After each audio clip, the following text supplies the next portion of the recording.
Bienvenue sur Africa 24 dans cette nouvelle édition du QG Weekend. Voici les titres de l'actualité. Exilé à Dakar, au Sénégal, depuis avril 2012, Amadou Toumani Touré est attendu à Bamako ce dimanche 24 décembre.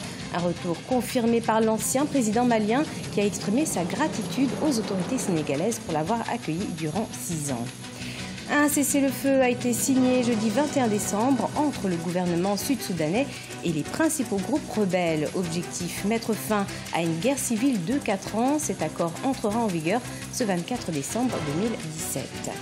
En Côte d'Ivoire, le gouvernement prévoit d'investir 833 milliards de francs CFA dans le secteur de la santé sur la période 2018-2020. Objectif, construire plus d'infrastructures et recruter du personnel qualifié.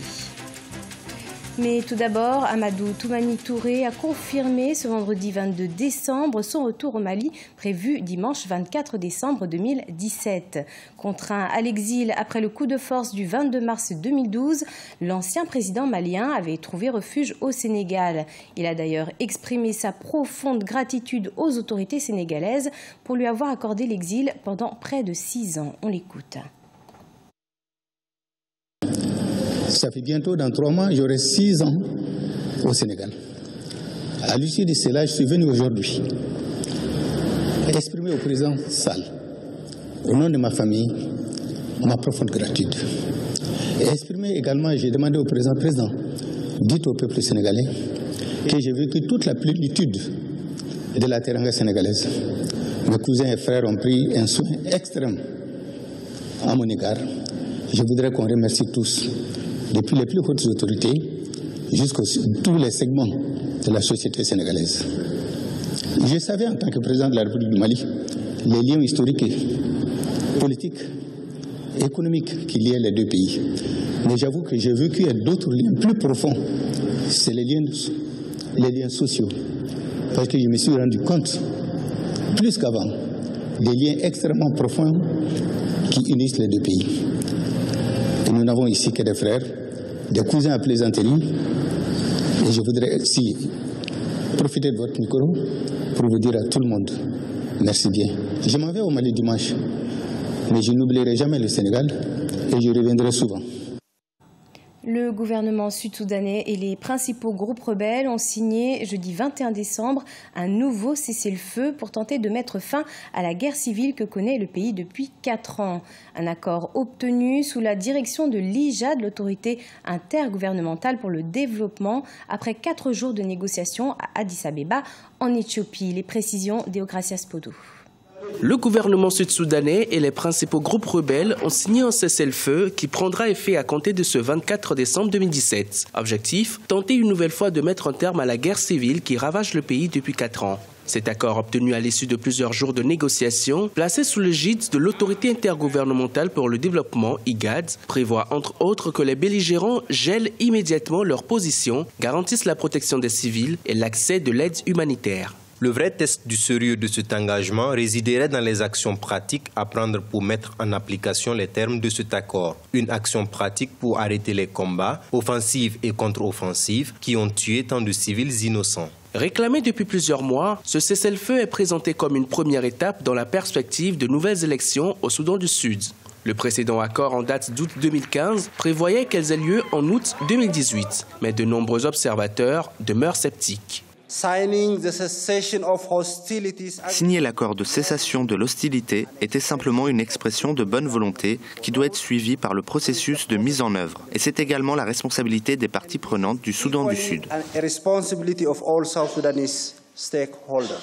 Malgré la signature de ce cessez-le-feu, les civils qui ont fui les violences peinent encore à croire en la bonne foi des différents protagonistes de la crise. Depuis décembre 2013, le pays est en proie à une guerre civile qui a fait des dizaines de milliers de morts, près de 4 millions de déplacés et provoqué une crise humanitaire sans précédent. Depuis, de nombreux accords de cessez-le-feu ont été signés sans succès. Dans l'actualité également, un nouvel appel a été lancé vendredi 22 décembre par le gouvernement rwandais à ces réfugiés vivant à l'étranger, les appelant à rentrer au pays avant l'échéance du 31 décembre 2017. Au-delà de cette date limite, le statut de réfugié leur sera retiré en raison de la clause de cessation. Plus de 200 000 réfugiés rwandais sont concernés selon le Haut Commissariat des Nations Unies pour les réfugiés.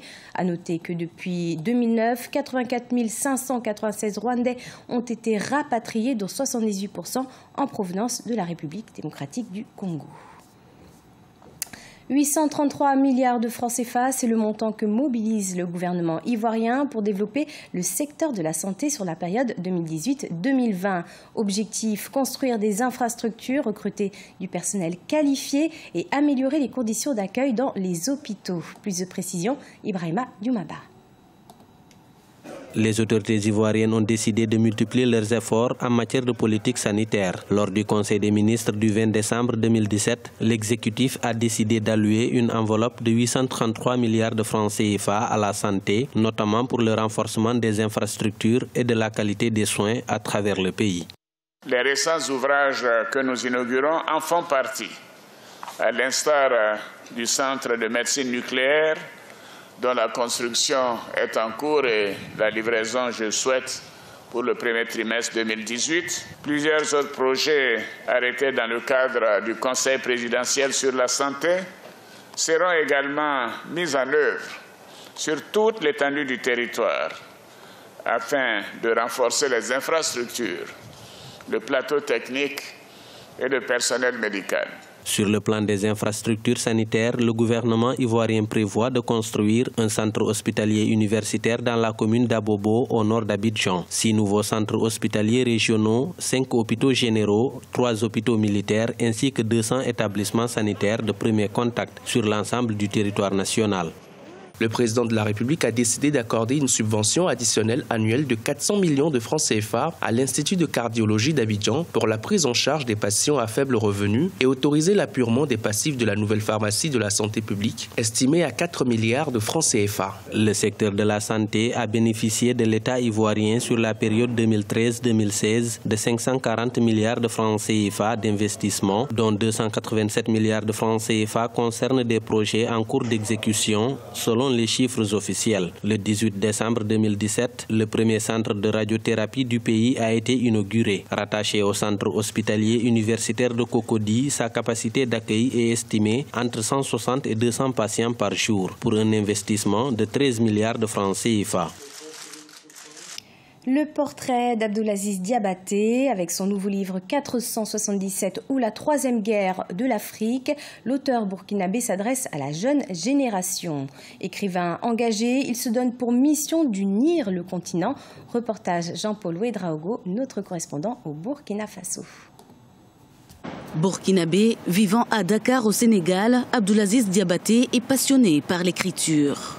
Dans son essai 477 ou la troisième guerre de l'Afrique, l'auteur s'engage dans un combat pour l'unité du continent. Il invite ainsi les jeunes à se ressaisir et se battre pour son histoire. Ce livre est un instrument qui permet ou qui permettra naturellement à chaque jeune Africain d'avoir une nouvelle conviction pour sa propre vie et pour la vie de son pays. 477 ou la troisième guerre de l'Afrique aborde toutes les thématiques qui préoccupent la jeunesse africaine. Abdulaziz Diabaté s'inspire en effet de la société et souhaite ainsi participer à l'éveil de la conscience. C'est une guerre qui engage un combat féroce contre la corruption, contre la malgouvernance, contre le terrorisme, contre le chômage. Source d'une inspiration vivante et intarissable, 477 ou la troisième guerre de l'Afrique, à travers ses 200 pages, s'adosse aux couleurs de l'africanité pour le rayonnement de la culture africaine. Tout comme cet essai, l'auteur tente de se construire une bibliographie. Il a à son actif une dizaine de livres, dont 4 en cours d'édition. C'était le journal de la rédaction. Merci de l'avoir suivi. Retrouvez dans un instant une nouvelle édition de l'information sur Africa 24.